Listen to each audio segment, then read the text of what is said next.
My parents tried to give my inheritance to their favorite daughter, but my grandparents had a surprising twist in store. Male 28-year-old comes from a family with a convoluted and long history of favoritism. My younger sister Amy, 25, has always been preferred by my parents, especially Dad, over me. Starting in our childhood, this partiality only got worse as we grew up. Amy was the golden child from my earliest memories. Our parents threw her an elaborate birthday party including professional face painters, a bouncy castle, and a petting zoo when I was 5 and she was 2. I had a store-bought cake and a little family supper for my birthday that same year. This helped to define the tone for years to come. The differences became clearer as we aged. Amy always received the newest toys, the greatest clothes and most attention. I recall saving months of allowance for a new bike when I was 10 years old. Amy wanted one too, hence she had a fit when she saw it. Rather of educating her about waiting or saving, my parents went right out and got her an even nicer bike than mine. Another arena where the bias was evident was school. Amy's parents attended all of her school functions, while they usually missed mine. I took front stage in the school play in 4th grade. I practiced for weeks, driven by great enthusiasm. My parents arrived an hour late on the night of the play, therefore missing my major scene. They were consoling Amy after she complained of stomachache. She was good later on, they had simply lost count of time playing with her. Regarding academics, nothing I ever appeared to do seemed sufficient. I joined the math club, often received straight A's in middle school, and even took first place in a regional science fair. Though my parents hardly noticed these successes, they gave Amy a celebratory dinner and purchased her a new phone as encouragement to keep getting better when she scored a B+ on one test in her weakest subject. In particular, high school was difficult.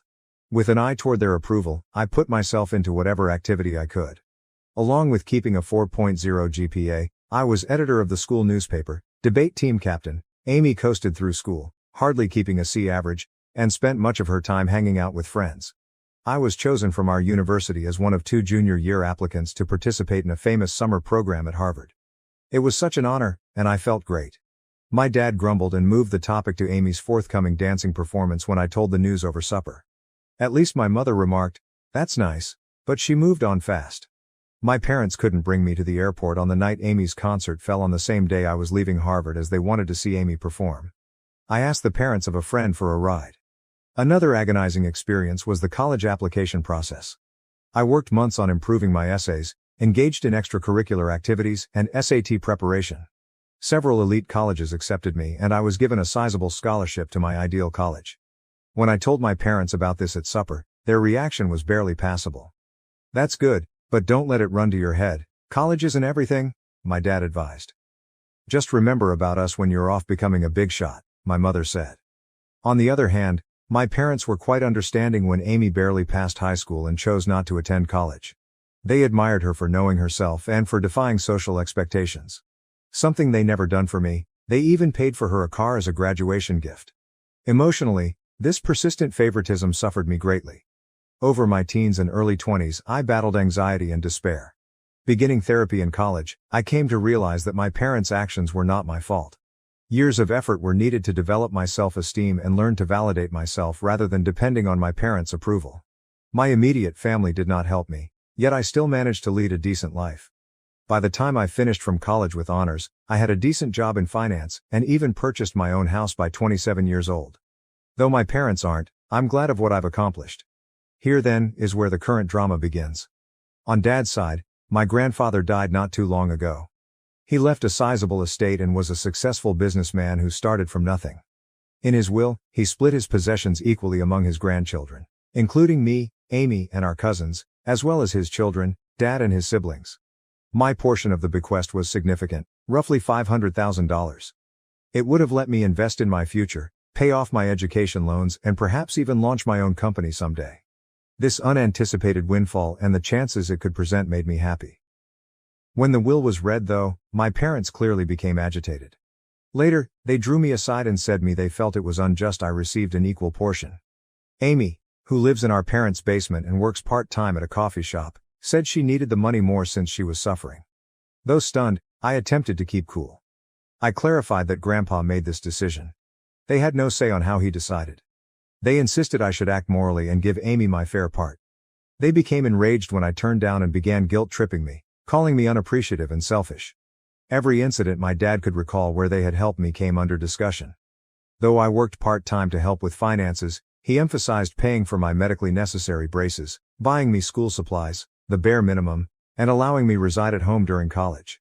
He conveniently forgot about the car they bought Amy, the many shopping sprees, and the fact they still support her at 2025.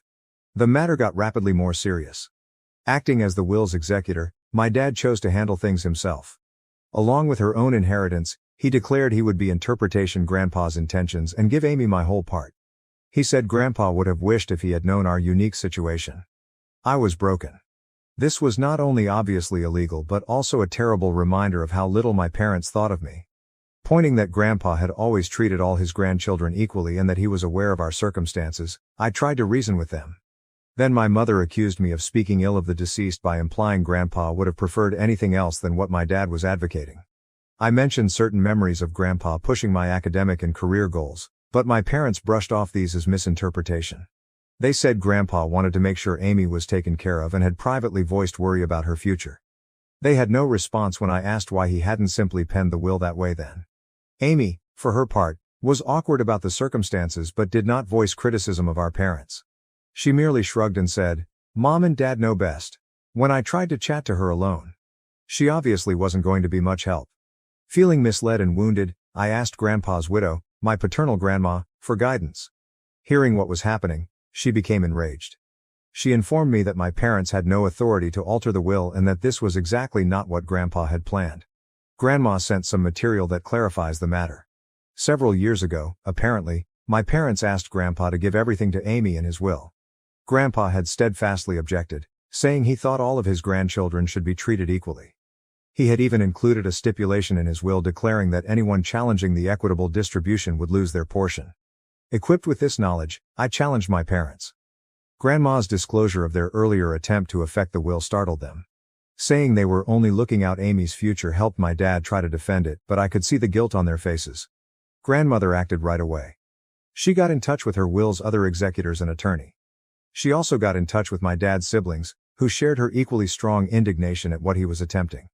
Taken together, they stopped my dad's scheme and guaranteed that the will would be carried out as stated. Though they are unhappy with me, my parents were obliged to back off. They argued I should have handled this in-house instead of involving others and accused me of turning the family against me. My mother sobbed over how I had split the family and deceived them. I said I had never expected anything from them anyway, when my dad threatened to cut me out of their will totally. Now, should I accept the inheritance, they are threatening to break off all communication. My dad even went so far as to suggest that I would not be welcome in their house should I inherit it. In a particularly low blow, my mother remarked that my acceptance of the money reveals that I never truly loved them and was merely ready to profit from their passing. The matter splits the extended family. A few of my cousins are encouraging since they understand the long-standing favoritism and value me for advocating myself. Others believe I should have yielded in order to preserve peace since family harmony comes first over financial considerations. Although my dad's siblings are definitely on my side, this has strained their relationship as well as my parents. Amy finds herself enmeshed in all this. She confided in me privately that although she feels bad and didn't ask for this, she is not ready to challenge our parents. She's been trained her whole life to depend on them and seek their praise, hence I don't blame her totally. Still, a part of me longs she would help me just once. This circumstance has brought out a lot of past suffering and bitterness.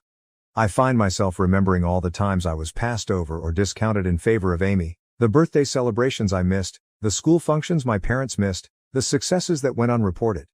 This one occurrence seems to be bringing to a head a lifetime of unfairness. Though the whole affair has caused a great divide in the family, I am keeping my ground and want to take my inheritance as Grandpa meant. My parents hardly talk to me, and family get-togethers have grown awkward. I missed our monthly family meal last week for the first time ever since I could stand the cold shoulders and accusing glares. Though there is turmoil, a tiny bit of me feels empowered. I'm confronting the unfair treatment by my parents for the first time in my life. I'm declaring my value and refuse to be written off. It's both terrible and freeing at once. Though I think I'm in the right here, the family drama is draining me. Something I hadn't experienced since college, I have started having anxiety attacks once more. To assist handle all this stress, I'm thinking about returning to therapy. Am I the one who should have refused to comply with my parents' expectations and accepted my inheritance? Should I have simply handed Amy the money to maintain peace? Although I'm bored of being the family scapegoat, I also fear losing my family totally. Any guidance or viewpoint would be much valued. Update. Since my first post 6 months ago, a lot has happened. I want to thank everyone for their support and guidance. It truly kept me strong during trying circumstances. Let me start with the legal aspect of things. Many of you advised, and I did see my own attorney. He verified that I had every right to inherit and that what my dad attempted was in fact illegal. He helped me record everything and ready to act legally should needed. Fortunately, things did not transpire as such. Along with my dad's siblings, my grandma and her attorney worked out matters without involving court. I got my whole fortune and the will was carried out exactly as intended. Because of his will manipulation attempts, my dad was removed as an executor. This was a somewhat demanding process spanning several weeks. My parents threatened litigation, there were tense meetings and furious phone calls, but ultimately the law was unambiguous and they had to back off. Still ongoing though, the family fallout has been noteworthy. At first, my parents doubled down on their viewpoint. They charged me with being avaricious and neglectful of my sister. They also sought to mobilize other family members against me, disseminating allegations that I had somehow coerced Grandpa into giving me money. Luckily, most of the family saw through their trickery. About 1 month following the will's acceptance, there was one really unpleasant occurrence at a family gathering. When my parents showed there unannounced, my aunt was hosting and hadn't asked them to come, they started a scene. Starting to shout about how I had taken from Amy and corrupted Grandma against her, my dad became saying I had ruined all these wonderful memories. My mother flung an old photo album squarely at my feet. It was awkward and terrible. It took several relatives to cool things down and persuade my parents to leave. Bless her heart, my grandmother turned out to be my most powerful supporter over all of this. She related tales of how my grandfather had always been pleased of my achievements and how he especially wanted to make sure all his grandchildren had equal chances. She even said Grandpa had maintained a scrapbook of my accomplishments, newspaper clippings of academic honors, copies of my college acceptance letters, and even the program from that university play my parents had been late for. This insight was sad as well as wonderful. Grandma also volunteered to straighten the records with the wider family. She organized a family gathering excluding my parents, laying out the entire history of my parents' partiality including events I had long forgotten or never ever heard about. Having someone at last recognize the unfairness I had gone through for years was vindicating, but it also reopened old scars. About my sister Amy, she at last found her voice in all this. She came to me personally and apologized for not sticking up for me earlier after some soul-searching and several long talks with our grandmother. She said she thought our parents' preference was improper, but she had been too terrified to confront it. We discussed our childhood and how it influenced both of us in great length and emotional intensity. Amy admitted that being the favorite child wasn't as wonderful as it seemed. She never learned how to stand on her 2 feet and felt great pressure to live up to our parents' expectations. She told tales of times she yearned to accomplish things on her own, but our parents would swoop in and handle everything for her, therefore depriving her of the opportunity to develop and learn from her mistakes. For our relationship, this talk marked a sea change. We began to mend the sibling link our parents' partiality had broken. Just the two of us have been routinely meeting for coffee to discuss and encourage one another through this family crisis. Declaring that she was going to pay for college with her inheritance astonished everyone. She claimed seeing me stand up for myself motivated her to start managing her own life. Once she decided what she wanted to study, she registered in a nearby community college, first intending to transfer to a 4-year university. Our parents let out startled gasps. They knew, I believe, that their babying had not done Amy any favors. The response of my parents to all this has been diverse and changing. They first attacked both of us angrily. They tried to guilt Amy into quitting college to help the family since they said I turned her against them. They changed strategy when that proved ineffective. After several protracted talks with my grandmother and seeing Amy's great transformation, my mother began to recognize how damaging their actions had been. She has made some hesitant moves toward reconciliation, even beginning therapy to address her problems. She got in touch to apologies, owning that she had been unfair and requesting a chance to right things.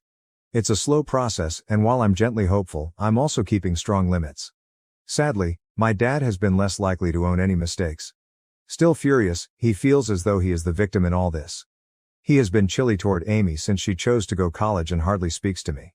He has tried a few times to control us, threatening to sell our childhood house should we fail to come to our senses or forgiving us should we realize we were wrong. Although we are both standing strong, it hurts to see him distance both of his children like this. The dynamics among the extended family have changed dramatically. I now live closer to my dad's siblings, who have been quite helpful, and my grandmother. Having heard from my aunts and uncles about handling my dad's challenging conduct over the years, it has lessened my loneliness in this fight. Deeper bonds with some of my cousins who stood by me have also developed. Starting a monthly cousin meal allows us to all catch up free from the drama of the older generations. For myself, I have been making sensible use of my inheritance. Having paid off my college loans, I now feel an amazing degree of financial freedom. Working with a financial advisor, I have assembled a varied investment portfolio. I have also set aside some funds to maybe launch my own company some years forward. Opening a community center with reasonably priced mental health treatments and financial literacy seminars is something I'm investigating. But for me, buying therapy for myself and volunteering to do the same for Amy has been the most significant application of the money. Both of us are learning to set reasonable limits with our parents and are working on healing from our childhood events. Though it's a long road, I already feel as though I'm developing in knowledge and ability to overcome emotional neglect and long-term partiality. This whole process has brought some surprising good improvements into my life. I now know a great deal about establishing limits and defending myself. Though I know I did the right thing, it hasn't been easy and there are still difficult days. I feel good about myself for resisting guilt and pressure. Among the most unexpected results has been a change in my work path. Dealing with all this family conflict and undergoing therapy has helped me to see my own passion about supporting people who, dealing with all this family dysfunction and doing therapy has helped me to see how driven I am about supporting others who have gone through same family dynamics. Currently thinking about returning to school to specialize in adult children of emotionally immature parents and work as a family therapist. I have also been helping youngsters from challenging family homes at a nearby youth facility. Being able to offer the kind of encouragement and support I wish I had had as a youngster is immensely satisfying. I'm even considering creating a scholarship fund for children from same circumstances using some of my inheritance. My contact with Amy has kept getting better. Once a month, we have a siblings' day when we do something entertaining, just the two of us. Our hiking and picnic last month was the most laid back and connected we had felt since we were small children. Without our parents' influence, we are gently reconstructing our connection on our own terms. Regarding my parents, things remain tricky. Our relationship has been trying to be rebuilt by my mom. She has been routinely attending therapy and has even begun to see some of the damage her favoritism brought about. We have had a few one-on-one lunches when we have had some honest, though challenging talks regarding our past and forward direction. Though it's not flawless, improvement is evident. My dad still objects to change though. He still says he done nothing illegal and that Amy and I should be appreciative. He refuses to be in the same room with me, hence he missed several family functions. Though it hurts, I am trying to let go of my need to compel him to see things differently or control his reactions. For both Amy and me, Grandma now serves as a rock. She has been sharing additional tales about our grandfather and his pride of us for advocating for ourselves. She always supports justice and understanding, thus she has been a fantastic mediator in family problems. The whole process has imparted a lot of lessons about the actual meaning of family. I've come to see that occasionally the family you select might be more encouraging than the one you were raised in. Along with developing a close-knit circle of friends who have been quite helpful along this journey, I have grown closer to my aunts, uncles, and cousins who stood by me. Setting limits and practicing self-care have also become more crucial to me. I'm growing better at saying no to circumstances that compromise my mental health, and I no longer feel bad about giving my personal well-being top priority. I was so preoccupied with trying to achieve my parents' favor that I had always put off investigating new interests and hobbies. To those in same circumstances, I would wish to advise: not let someone make you feel bad about getting what is rightly yours. Even if it generates controversy, it's reasonable to defend yourself. Though family dynamics might be complex, you are deserving of fair treatment. Remember, you never have too late to begin developing the life you are due. See a therapist if necessary. Surround yourself with encouraging people. And don't hesitate to establish limits. Who you are personally defines your value, not how your family treats you. I want to thank each of you once more for your suggestions and encouragement. It meant more than what you would have known during a really trying period. Although the road has not been simple, I am excited about the future and confident in self-assurance I have not experienced in years. Where this new chapter of my life will lead excites me, and I am resolved to stop the pattern of favoritism and build better relationships in my own future family. Regarding my parents, things remain tricky. Our relationship has been trying to be rebuilt by my mom. She has been routinely attending therapy and has even begun to see some of the damage her favoritism brought about. We have had a few one-on-one lunches when we have had some honest, though challenging talks regarding our past and forward direction. Though it's not flawless, improvement is evident. My dad still objects to change though. He still says he done nothing illegal and that Amy and I should be appreciative. He refuses to be in the same room with me, hence he missed several family functions. Though it hurts, I am trying to let go of my need to compel him to see things differently or control his reactions. For both Amy and me, Grandma now serves as a rock. She has been sharing additional tales about our grandfather and his pride of us for advocating for ourselves. She always supports justice and understanding, thus she has been a fantastic mediator in family problems. The whole process has imparted a lot of lessons about the actual meaning of family.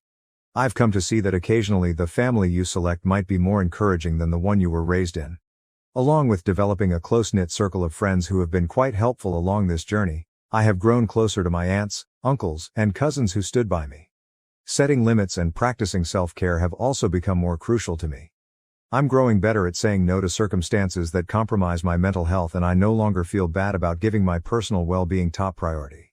I was so preoccupied with trying to achieve my parents' favor that I had always put off investigating new interests and hobbies. To those in same circumstances, I would wish to advise: not let someone make you feel bad about getting what is rightly yours. Even if it generates controversy, it's reasonable to defend yourself. Though family dynamics might be complex, you are deserving of fair treatment. Remember, you never have too late to begin developing the life you are due. See a therapist if necessary. Surround yourself with encouraging people. And don't hesitate to establish limits. Who you are personally defines your value, not how your family treats you. I want to thank each of you once more for your suggestions and encouragement. It meant more than what you would have known during a really trying period. Although the road has not been simple, I am excited about the future and confident in self-assurance I have not experienced in years. Where this new chapter of my life will lead excites me, and I am resolved to stop the pattern of favoritism and build better relationships in my own future family. Thank you for watching. If you haven't subscribed yet, please do so and hit the notification bell to stay updated with more shocking real-life stories happening around you.